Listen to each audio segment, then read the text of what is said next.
Assalamualaikum warahmatullahi wabarakatuh. Halo semuanya, perkenalkan saya Nirma Lahulu dengan NIM 123430124. Saya dari PTBM 4RD dari kelompok 4B. Nah, pada kesempatan kali ini saya akan membuat video tentang analisis XRD, FTIR, dan SEM-IDX menggunakan software Origin dan juga ImageG. Nah, pertama kita akan langsung aja ke analisis XRD. Nah, untuk analisis XRD ini sendiri tuh dia pakai software Origin. Nah, yang pertama kita dulu identifikasi fase materialnya. Jadi di sini saya udah punya datanya. Di sini tuh saya pakai data yang XRD 6, langsung kita copy aja. Ctrl C. Terus kita langsung ke Origin. Nah, nah, terus units ini langsung aja isi angle, terus density. Kalau udah begini,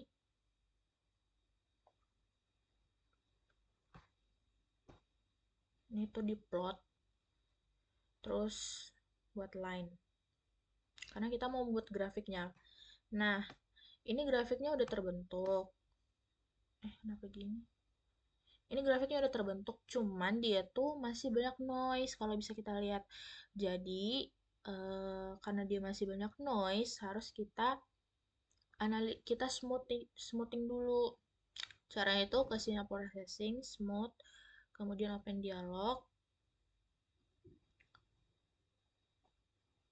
Udah, kemudian kita pilih metode yang paling atas inilah pokoknya. Ini kan jadi kita smoothingnya itu harus perlahan-lahan. Jadi dari mulai 10, 20, 25, 30 sampai dia itu benar-benar smooth. Nah, di sini saya coba di 10 ya. Terus oke. Nah, jadi dia tuh jadi yang hitam-hitam ini tuh dia tuh bentuk grafik yang lama. Jadi langsung aja kita hapus yang si B. Nah, jadi inilah yang udah di smooth. Terus coba kita smoothing lagi. Dia tuh coba ya kita smooth. Metode. Terus coba di 20. Oke. Nah, hapus aja yang C biar langsung D. Kalau kemarin kalau saya tuh dia langsung pakai yang 30. Jadi dia 35 deh. Jadi 35.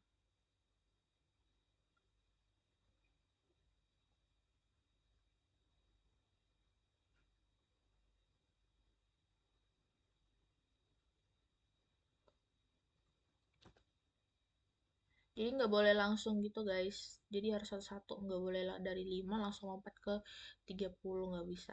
Itu. Nah, ini langsung aja kita langsung pakai yang paling terakhir aja guys. Nih, dia udah smooth. Terus udah ini tuh atur karena kan dia tuh masih apa ya, nggak teratur gitu loh. Jadi kita coba dari eh, atur ini si sumbu X-nya, scale from 10 sampai coba 60. Oke. Nah, dia tuh nanti bakal kayak gini. Kemudian kita coba ini juga dari 0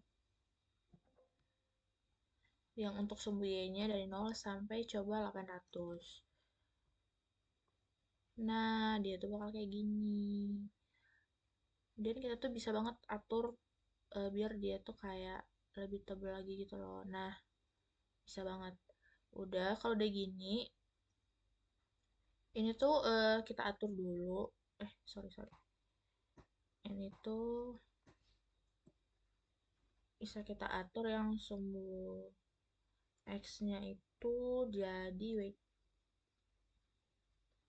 jadi 2 theta. Ini tuh 2 theta namanya. 2 theta. Kemudian sorry. Kemudian ini tuh jadi intensity.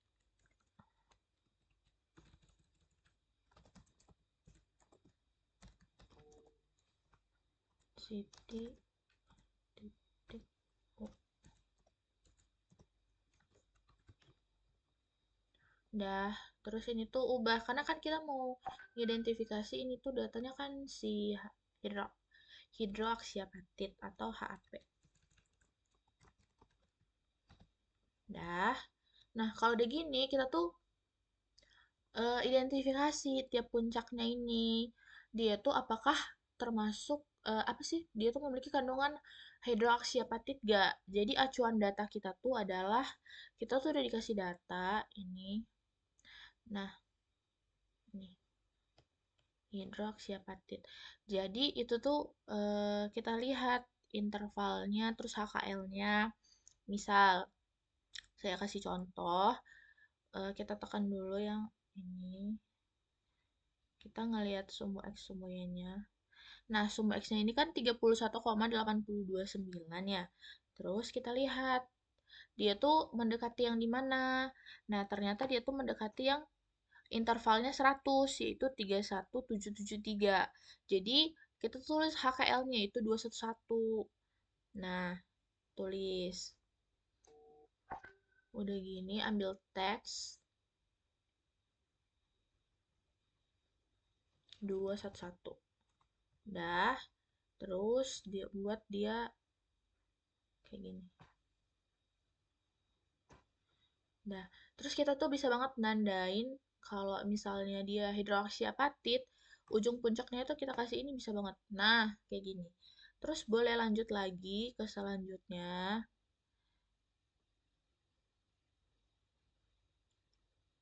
Selanjutnya itu tuh 32,81. Lihat ada nggak 32,81? 32, ada ini yang paling mendekati. 300. Bisa 300. Terus tulis teks 300.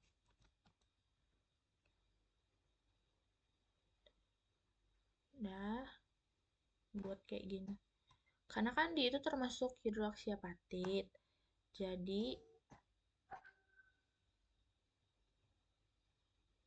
kita tandain deh dia buat gini.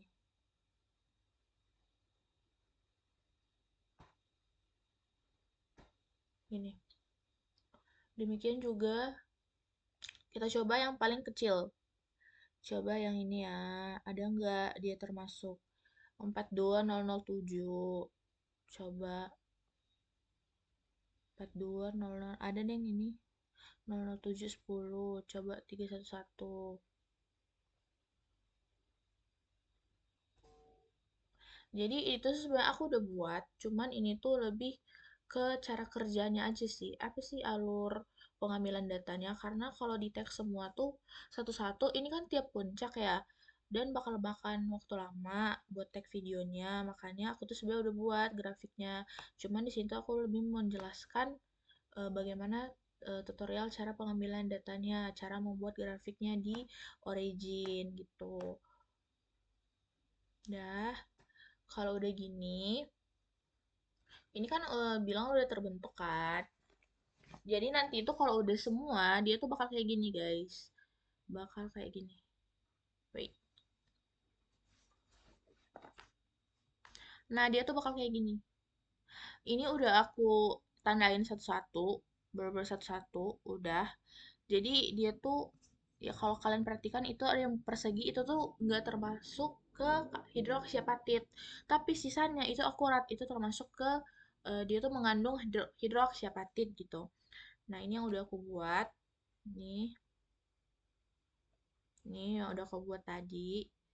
Dah, terus kalau udah kayak gitu, kita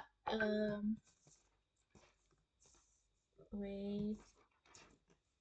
Kalau udah kayak gitu tuh kita tentukan struktur kristalnya tadi. Jadi caranya itu kita gini, kita tekan lagi si grafiknya.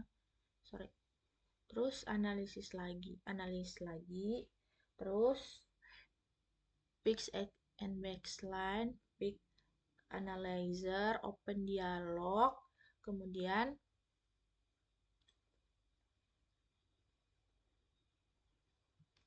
nah ini tuh langsung aja kita next. Ini juga next. Next. Ini tuh bisa kita atur thresholdnya. Cuman di sini aku isinya auto aja. Terus next. Ini kita brief aja. Terus finish. Nah, ini bakal kelihatan peak-peak puncaknya, guys. Jadi di sini tuh dia bakal ngasih tahu di sini tuh peak puncaknya tuh yang mana aja. Ini kenapa sih? Nih, sorry ya. Eh. Nah, ini dia. Udah, kalau udah gitu, ini tuh peak-peak yang puncaknya yang paling mengandung hidroksyapatit sih kalau menurut aku. Terus kalau kayak gitu udah, ini kita hapus aja. Yang ini, sorry, ini hapus. Jadi bener sisa ini. Gitu terus masuk lagi kita ke analis. Sekarang kita mau ambil datanya. Terus masuk ke pick and max line, ke pick analyzer, ke open dialog, kemudian kita ke fit picks. Ini tuh bakal nunjukin semuanya, terus finish. Jadi ini tuh nanti bakal nunjukin data di tabelnya gitu, buat kita hitung si menggunakan persamaan si scalar. I don't know what I mean, tapi ya begitu scalar. Ini agak lama, soalnya dia tuh kayak bakal mengupload semua datanya gitu.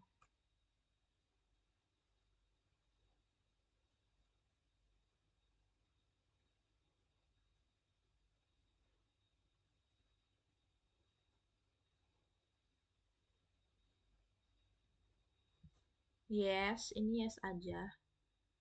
Nah, ini guys, bakal keluar kayak gini. Nih, bakal keluar. Udah, kalau udah, kita tuh tinggal ngeliat loh, di antara semua pick ini, 9 pick ini, mana yang paling mendekati dengan interval interval 100, yaitu 31,773. Jadi yang paling mendekati kalau kita lihat di sini kan ini pick 4 ya. Jadi pick 4. Jadi pick 4 inilah yang menjadi nilai dari si 2 theta. Atau kalau misalnya kita lihat di modul tuh, kalau di persamaan, ya nah ini tuh. Kalau misalnya yang dicari kan D. Terus kalau nilai K-nya itu 0,9 kalau nggak salah. Terus kalau lambdanya itu 0,51, 0,154, 0,56.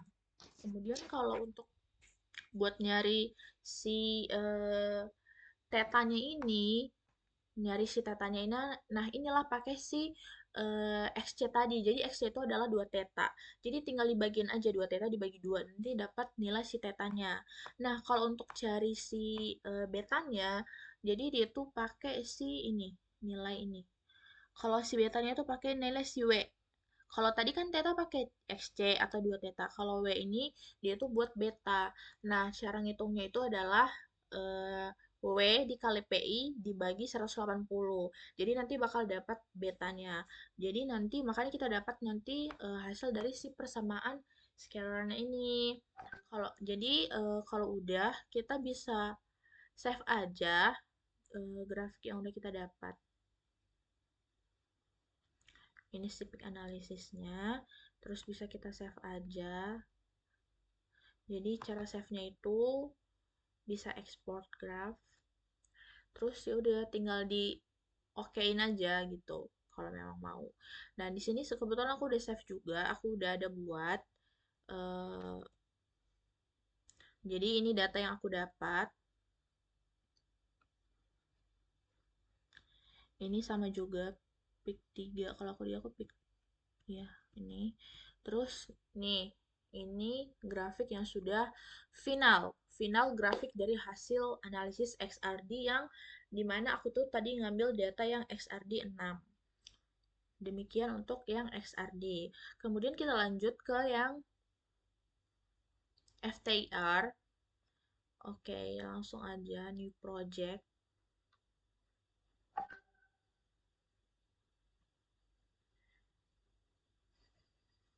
Ini nggak usah aku save, soalnya aku udah ada save yang punya aku tadi. Nah, kalau di sini aku pakai yang data FTIR ini. Ini aku udah buat di Excel. Langsung aja ini mah. Ctrl C. Masukin aja di sini.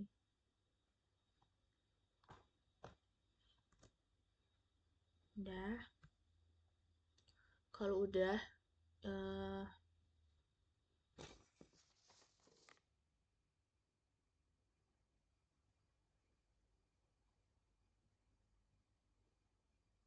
kalau udah kita coba apa sih tadi kalau nggak salah. Nah, ini tuh udah sih. Terus kalau udah tuh diplot aja kayak tadi. Nah, sama kayak si XRD tadi. Nih, ya. Ops. Jadi dia tuh harus kita smooth dulu, guys. Nah, pertama dulu kita iniin dulu ya. Ini. Itu dari 500 scale dari ke 4000. Coba. Oke. Udah. Terus ini tuh dari 0,00 sampai 0,40. Coba. Untuk sumbunya itu 0,00 dan 0, oke. Udah, kalau udah gitu, sumbu A ini kita ubah jadi namanya itu, sorry, namanya itu adalah bilangan gelombang. Kemudian kalau yang ini, itu tuh namanya absorbansi ya.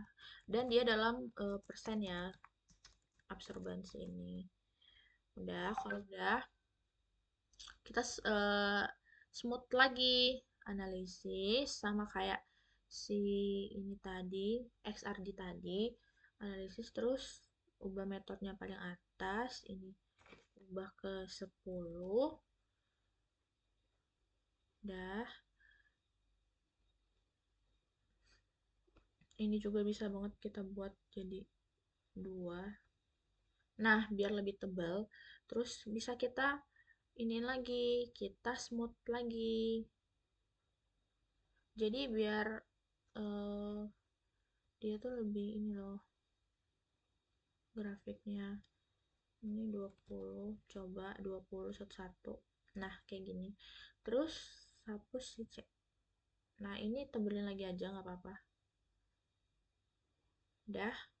Kalau udah gitu, kita acuan kita kalau untuk FTIR itu yang ini di modul nih. Tabel yang di modul. Jadi dia tuh masuk ke dalam gugus fungsi apa gitu. Kalau bilangan gelombangnya berapa gitu. Aku kasih contoh ya, ini kita ambil, misal kita ambil ini. Dia 1631 ya, 1631. Kita lihat apakah di tabel dia ada 1631. Nah, ini ya. Jadi nilai itu, jadi dia tuh masuk ke dalam gugus fungsi CO32 minus. Jadi langsung aja teks, terus tulis deh di sini gitu. Dan dia tuh nama gugus fungsinya tuh apa gitu. Kalau misalnya ini kan carbonate formation.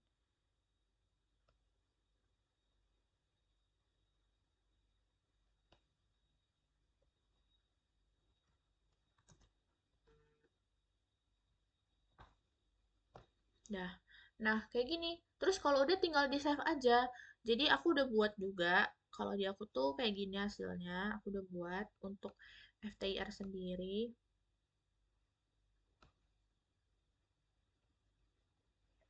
Nih, Jadi ada carbonate vibration, ada bending vibration, sama ada stretching vibration. Jadi kayak aku ini smoothing sampai 30 gitu. Udah, kalau udah, sekarang kita masuk ke ini, ke pengujian SEM. Jadi pengujian SEM itu kita tuh analisis SEM digunakan untuk mengetahui morfologi permukaan material dengan perbesaran yang tinggi atau zoom in yang tinggi. Jadi kita tuh bisa mengetahui loh komposisi unsur penyusun materialnya tuh apa. Nah, kalau di sini kan kita udah dikasih banyak data SEM ya. Kalau aku tuh pakai yang SEM 3 gitu. Pakai yang SEM 3.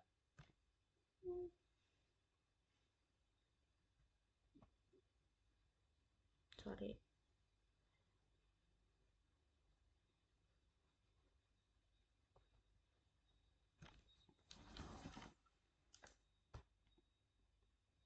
Nih, SEM 3. Nah, di sini kita kita tuh bakal ngukur si morfologinya. Wait.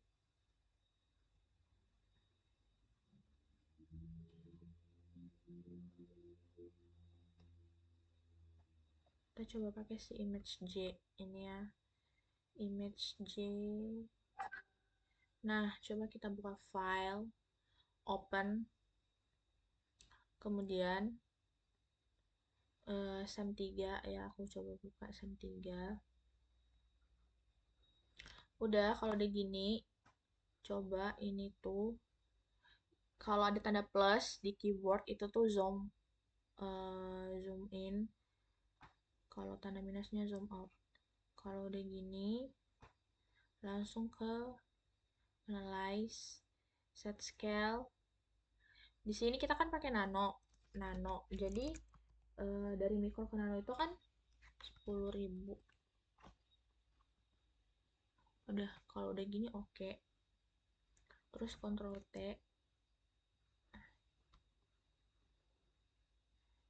Nah, ini tuh sebenarnya aku udah banyak buat, guys. Jadi nanti caranya itu kita tinggal mengukur diameter dari materialnya ini. Misal ya,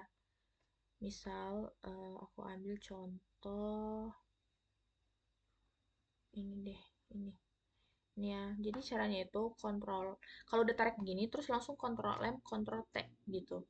Nah, kalau udah gini lagi, kontrol M, kontrol T, terus kontrol M, kontrol T, terus kontrol M, kontrol T gitu. Jadi sebegitu seterusnya sampai kalau bisa sebanyak-banyaknya sampel sampai kalau bisa sampai di 200. Tapi kalau di sini aku cuma sampai 100. Sebenarnya itu udah cukup banget ya. Tapi kalau bisa itu sampai 200. Ini juga bisa. Kontrol M, kontrol T, kemudian kontrol M, kontrol T, kontrol M, kontrol T. Pokoknya itu tuh tujuannya di kontrol M, kontrol T itu biar garisnya tuh nggak hilang, jadi benar-benar stay. Nah, di sini aku udah buat sekitar 120-an mungkin. Nah, kalau udah gitu, nanti tuh dia bakal ada datanya, guys. Nah, ini datanya. Kalau udah gitu, langsung ada datanya nanti. Kalau udah gitu, terus langsung aja Ctrl A, terus Ctrl C deh. Terus kopas di Excel. Udah. Nah, nanti bakal dapat data kayak gini. Jadi usahain ini tuh juga di belakang dia tuh di belakangnya koma ya, bukan titik. Tadi aku udah buat di AI juga. Ya, tinggal diubah aja, diubah datanya. Nanti dia bakal kayak gini kok, langsung aja biar cepet. Jadi ini udah, kalau udah ambil data ini, ya ambil data ini, copy, Ctrl C. Terus kita masuk lagi ke origin. Kita tetap butuh origin. Oh my god, kenapa ini nge-lag? Terus kita langsung new project. Nggak usah di save, soalnya aku udah save tadi. Terus ini langsung aja. Ini tulis dulu diameter. Diameter. Ini untuk sumbuannya aja. Terus langsung udah. Udah, kalau udah, langsung copy si sumbuannya ini. Oh my god. Nah, upload. Terus buat histogram. Buat histogram. Kalau udah, tekan salah satunya. Terus buat lagi, tekan. Terus, sorry, ini ditekan. Terus di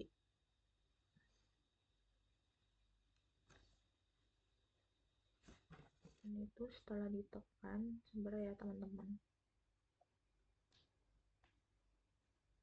Yang tadi hasilnya itu udah ada, cuman Aku lihat video penyedinan lupa dulu ke nanti. access. Terus kalau udah, oh ya, kita tuh ke sini, go to bin worksheet. Nah, ini tuh bakal ada. Terus kita ambil yang sumbu B-nya aja. Terus diplot lagi. Jadi, di, yang sumbu B diplot lagi jadi kolom. Nah, udah. Kalau udah kayak gitu,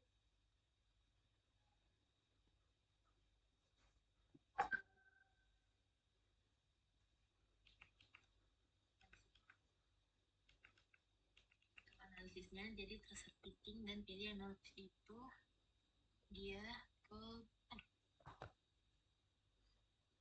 kita udah keluar hasilnya, kita ke analisis, terus fitting dan pilih non-linear curve fit, terus open dialog. pilih yang non-linear curve it. Terus yang pilih open dialog. Terus di sini kita pakai functionnya bebas, tapi di sini aku pakai yang log normal. Terus langsung di fit aja. Nanti dia tuh bakal kayak gini. Terus yes aja. Nah, jadi ini datanya bakal langsung keluar. Nih. Ini datanya udah langsung keluar. Terus langsung geser aja guys ke sini. Terus ini ubah jadi hasil SEM gitu. Hasil SEM. Udah, jadi di sini kita dapat 0,7 sekian. Sebenarnya bagusnya itu adalah 0,9 sekian. Berarti akurasi kita mengukur diameternya itu adalah 90% sekian. Tapi di sini aku hampir 0,8 ya, which is itu udah lumayan bagus. Karena di sini kenapa kayak gitu? Karena aku kayaknya cuma ngambil sampel 100 kurang lebih. Bagusnya itu kita harus ngambil sampel sampai 200 gitu. Tapi karena di sini mengejar deadline ya, izin. Jadi kita sampai sini aja. Yang penting dapat kurvanya kayak gini, terus langsung di save aja. Nanti di export. Udah gitu aja. Mungkin sekian penjelasan singkat dari aku. Mohon maaf jika ada salah kata. Selamat malam semuanya.